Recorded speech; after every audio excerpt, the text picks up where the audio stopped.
معزز سامعین کرام، میں نے قرآن مقدس کی تلاوت کی ہے، قل لا اسألکم علیہ اجرا الا المودۃ فی القربى. یہاں پہ صرف اس آیت کریمہ میں اہل بیت پاک سے محبت کے تذکرے کیے جا رہے ہیں. معزز سامعین کرام، پوری دنیا آج سیدنا امام حسین کا نام لیتی ہے. ہر کوئی انسان، ہر شخص امام حسین کا نام لیتے ہیں، نعرہ امام حسین لگاتے ہیں، نعرہ حیدری لگاتے ہیں، یا علی پکارتے ہیں. لیکن ہمیں پتہ نہیں ہے کہ امام حسین کے نعرے تو لگاتے ہیں، کیا سیدنا امام حسین نے ہمیں جس کام کو کرنے کی اجازت دی ہے کہ آج ہم وہ کام کر رہے ہیں؟ کیا امام حسین جو کام کر کے گئے، آج ہم امام حسین کا نام تو لے رہے ہیں، ہم نعرہ امام حسین تو لگا رہے ہیں، کیا آج ہم نعرہ امام حسین کا حقہ تعالی لے کر کے اس کو ادا کر پا رہے ہیں یا نہیں؟ اللہ اکبر کبیرہ. آج دیکھیں تو صحیح، آج دیکھیں الحمدللہ یہ ذکر شہدائے کربلا ہے. اس جلسے کی آغاز اور اس کی شہرت اور اس کا چرچا آج ایک ہفتہ نہیں، کئی ہفتے پہلے سے کیا جا رہا ہے، لیکن موسم ساتھ نہ دینے کی وجہ سے آج الحمدللہ یہی اجلاس کیا گیا. میں بتانا چاہتا ہوں کہ جب انسان اگر کسی مجلس میں آتا ہے، جب کسی جلسے میں شرکت کرتا ہے، جب انسان کسی مجلس میں محفل میں جاتا ہے، اللہ اکبر کبیرہ، آپ اور ہم سمجھتے ہیں کہ چلو فلانے گاؤں میں جلسہ ہو رہا ہے، وہاں جا کر کے جلسہ دیکھ کر کے آئیں گے. ہم کہتے ہیں کہ چلو فلانے شہر میں جلسہ ہو رہا ہے، اس شہر میں جا کر کے جلسہ دیکھنے کے لیے آئیں گے. اب بتائیں مسلمانوں، جلسہ آپ کو دیکھنا ہے یا جلسہ سننا ہے؟ جلسہ دیکھنا اور ہے، جلسہ سننا اور ہے. جو انسان جلسہ دیکھنے آتا ہے تو وہ جلسگاہ کے اندر نہیں آتا، وہ پنڈال کے اندر نہیں آتا، وہ شامیانہ کے اندر نہیں آتا، وہ علماء کی تقریر نہیں سنتا، وہ شعراء کی نعت نہیں سنتا. آخرکار وجہ کیا ہے؟ آج ہمارے یہ مزاج کیوں بدل گیا؟ آج ہمارے یہ انداز کیوں بدل گیا؟ وجہ کیا ہے؟ بات کیا ہے؟ صرف یہی ہے کہ ہم نے نعرہ امام حسین کو محرم تک محدود کر دیا ہے. اگر نعرہ امام حسین کو اگر ہم اپنی زندگی کا مشغلہ بنا لیں تو قسم خدا کہ ہم جلسہ دیکھنے نہیں، جلسہ سننے آتے ہیں. جلسہ دیکھنے نہیں، جلسہ سننے آتے ہیں. اب جب جلسہ دیکھنے آتا ہے تو وہ پنڈال کے اندر نہیں، وہ ہرنا پاپڑ چائے اور کافی کے دکان میں کھڑا ہوتا ہوا نظر آتا ہے. اور جو جلسہ سننے آتا ہے تو وہ پنڈال کے اندر آتا ہے. اب دیکھیں تو صحیح جلسے میں ہوتا کیا ہے؟ جلسے میں آخرکار انسان کرتا کیا ہے؟ علماء کہتے کیا ہے؟ مقرر کہتے کیا ہے؟ خطبہ کہتے کیا ہے؟ اللہ اکبر کبیرہ.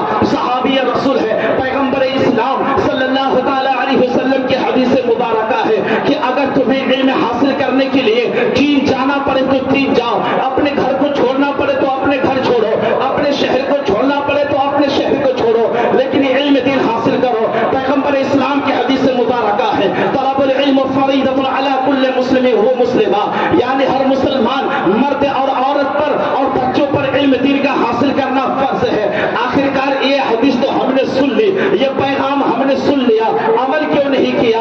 عمل کیوں نہیں کیا؟ وجہ صرف یہی ہے، ہم اولاد پیدا کرتے ہیں، کہتے یہ ہے کہ میرا بیٹا انجینئر بنے گا. ہم اولاد پیدا کرتے ہیں، جب بچہ بڑا ہو جاتا ہے تو ہم کہتے ہیں کہ میرا بیٹا ڈاکٹر بنے گا، میرا بیٹا پروفیسر بنے گا، میرا بیٹا ٹیچر بنے گا، میرا بیٹا گاڑی کا میکینک بنے گا. آخرکار ہمارے سوچ کو، ہمارے ذہن کو ہو کیا گیا ہے کہ اولاد بڑے ہوتے ہی ہمارے ذہن بدل کیوں جاتا ہے؟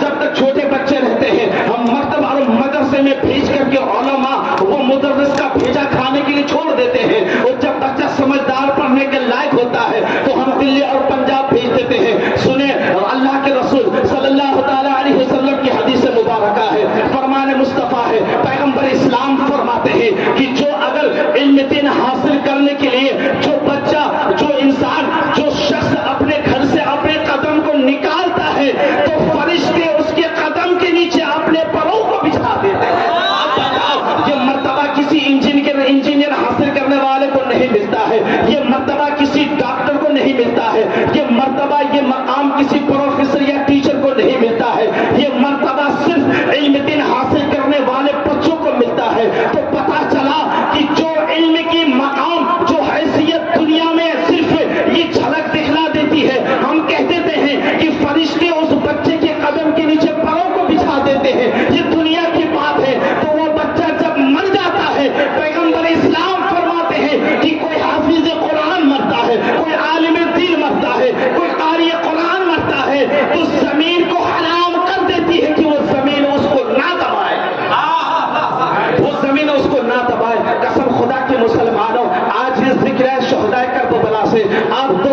اپنے ذہن میں لے کر کے جائیں. حضرت ابو درداء ہے, دمشق کی جامع مسجد میں حضور کی حدیث سناتے ہیں. ایک عاشق رسول مدینے میں ہے, کسی طرح سے ان کو خبر ہوتی ہے کہ صحابی رسول حضرت ابو درداء دمشق کی جامع مسجد سے حضور کی ایک حدیث کو ہر جمعے کی نماز میں سناتے ہیں. وہ صحابی رسول حضرت ابو درداء سناتے ہیں. یہ عاشق رسول مدینے میں ہے, بیمار ہے. علماء کی توجہ چاہوں گا میں, ذرا دیکھیں تو صحیح ہمارے ذہن کس طرح سے بدلتا ہے. جو جلسہ دیکھنے اور سننے کے لیے آتا ہے تو میں ان کو دعوت فکر دینا چاہتا ہوں. وہ عاشق رسول مدینے میں بیمار ہے, کئی دنوں سے کھایا پیا نہیں ہے, بھوکا پیاسا ہے, بیمار ہے, غریب ہے, لیکن عاشق رسول ہے.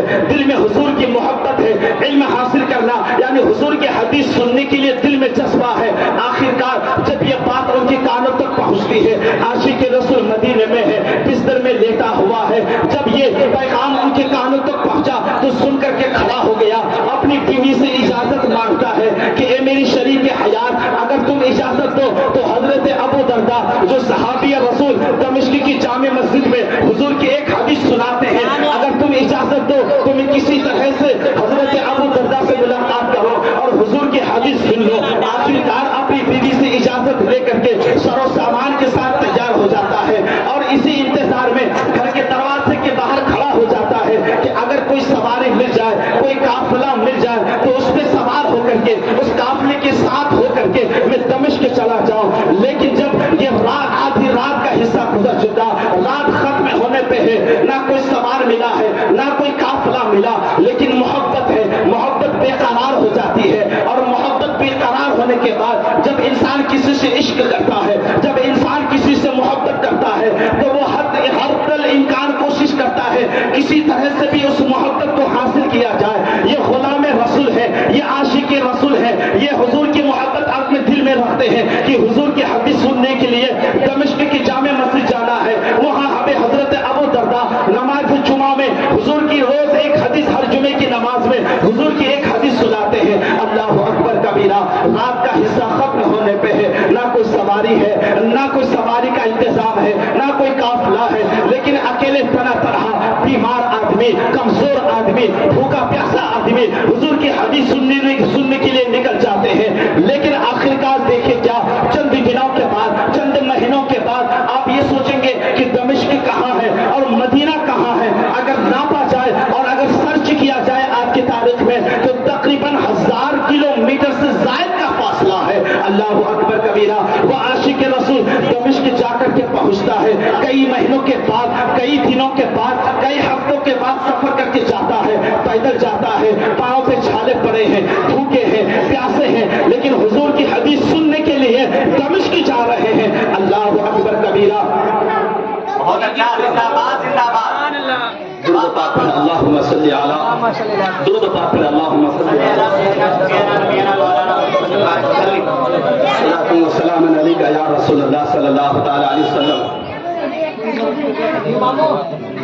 حضرت ابو درداء صحابی رسول ہے, دمشق کی جامع مسجد میں ہر جمعے میں حضور کی ایک حدیث سناتے ہیں. اور آج ہم کیا کرتے ہیں کہ جلسہ دیکھنے کے لیے آتے ہیں.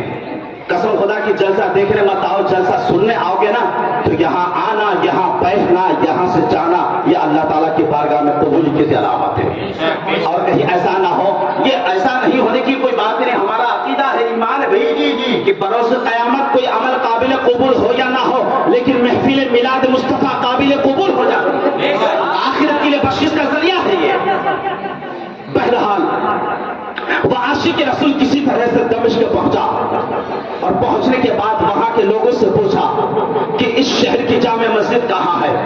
محترم حضرات, وہ عاشق رسول دمشق پہنچنے کے بعد پوچھتا ہے کہ یہاں کی جامع مسجد کہاں ہے. لوگوں نے کہا کہ آپ کے چہرے سے, آپ کے رنگت سے, آپ کے حلیے سے یہ پتا چلتا ہے کہ آپ مسافر ہیں, آپ کہیں سے آئے ہیں, آخرکار بہت دنوں سے سفر کی ہوئے, شاید آپ کے چہرے پہ تھکان محسوس ہو رہی ہے. اللہ اکبر کبیرہ. وہ عاشق رسول پوچھتے ہیں کہ بھائی تم مجھے ان سب سوالوں سے مجھے کوئی مطلب نہیں ہے, صرف آپ یہ بتائیں کہ اس شہر کی جامع مسجد کہاں ہے جہاں حضرت ابو درداء دردہ حضور کی حدیث سناتے ہیں. اللہ اکبر کبیرہ. ان لوگوں نے بتایا کہ یہاں سے تھوڑی دور پر دمشق کی اسی شہر کی جامع مسجد ہے. عاشق رسول جامع مسجد میں حاضر ہوتے ہیں اور دیکھتے کیا ہے کہ حضرت ابو دردہ وہ صحابی رسول ہے, حضور کی حدیث سنانے کے بعد وہ منبر رسول پہ دعا فرما رہے ہیں. وہ عاشق رسول, وہ غلام رسول مسجد میں داخلہ لینے کے بعد مسجد کی صفوں میں لوگوں کی ہجوم میں بیٹھ جاتے ہیں,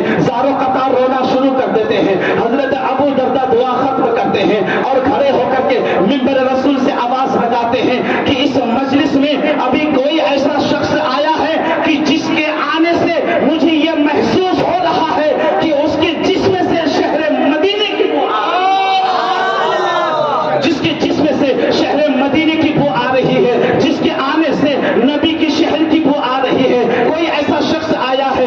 سبوں نے اپنی گردنوں کو موڑ کر کے دیکھا, پلٹ کر کے دیکھا, آخرکار کون ایسا شخص ہے یہاں پہ جو شہر مدینے سے آئے ہیں. سبوں نے اپنی گردنوں کو پیچھے کر کے دیکھا, لیکن حضرت میں عرض کر رہا تھا وہ عاشق رسول ہے, دمشق کی جامع مسجد پہنچے ہیں اور کہا, اور حضرت ابو دردہ منبر رسول پہ دعا مانگ رہے ہیں اور دعا ختم ہونے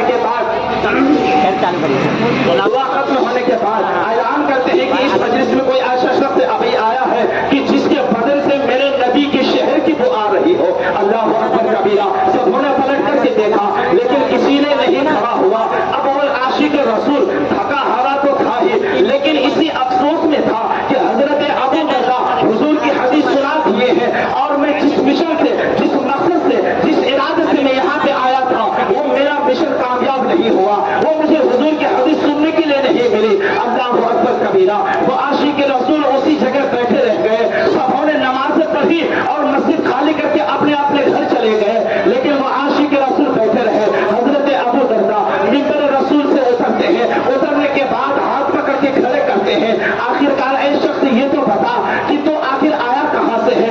جب حضرت ابو دردہ کی زبان سے اتنے جملے نکلے وہ عاشق رسول کھڑے ہو جاتے ہیں اور کھڑے ہو کر کے حضرت ابو دردہ سے مصافحہ کرتے ہیں اور آپ کے ہاتھ پکڑ کے چومنے لگتے ہیں. حضرت ابو دردہ فرماتے ہیں, اے عاشق رسول, مجھے جو منبر رسول پہ بیٹھے بیٹھے مدینے شہر مدینے کی بو آ رہی تھی وہ کسی اور کے جسم سے نہیں تمہارے جسم سے آ رہی تھی. آخرکار وہ عاشق رسول کو حضرت ابو دردہ گلے لگاتے ہیں. گلے لگانے کے بعد آپ پوچھتے ہیں کہ یہاں پہ آنا کیسا ہوا اور تمہارا رونا کیسا ہے, چہرے پہ ملال اور اداسی کیوں ہے. وہ عاشق رسول کہتے ہیں, اے صحابی رسول, میں تو اپنے بستر پہ لیٹا ہوا تھا, میں تو بھوکا پیاسا اپنے گھر میں پڑا ہوا تھا, میں تو بیمار اپنے گھر میں پڑا ہوا تھا, لیکن میرے کان تک یہ آواز پہنچی کہ حضرت ابو دردہ صحابی رسول دمشق کی جامع مسجد سے منبر رسول سے نماز جمعہ میں حضور کی حدیث سناتے ہیں, تو میں اسی حدیث سننے کے لیے یہاں تک آ گیا ہوں. حضرت ابو دردہ فرماتے ہیں, اے عاشق رسول, اے میرے نبی کے شہر سے آنے والے, تو آ گیا ہے, لیکن آج کی جمعے میں جو حدیث میں نے سنایا وہ تو ختم ہو چکی ہے.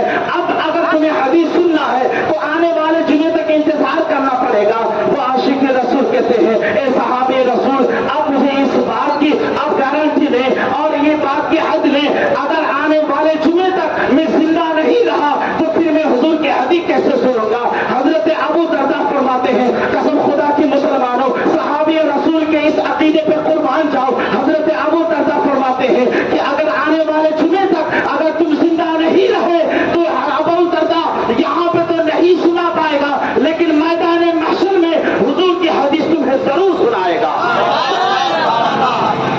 محترم حضرات, آپ جب بھی جلسے میں آئے تو جلسہ دیکھنے نہیں, جلسے سننے آئے. اگر جلسے سننے کے لیے آئیں گے, اگر راستے میں ایکسیڈنٹ ہوتا ہے, راستے میں موت ہوتی ہے, راستے میں سانپ کاٹتا ہے, اگر کسی وجہ سے دیکھو مرنا تو ہر انسان کو ہے, جانا ہر انسان کو ہے, اگر اس نیت کے ساتھ اپنے گھر سے آپ نکلتے ہیں اور اس مجلس میں اور جلسہ سننے کے لیے, حضور کی حدیث سننے کے لیے, علماء کے خطاب سننے کے لیے جب آتے ہیں, اگر اسی اسنا میں اگر آپ کی موت ہو جاتی ہے تو قسم خدا کہ آپ کا ٹھکانہ جہنم نہیں جنت ہو جائے گا.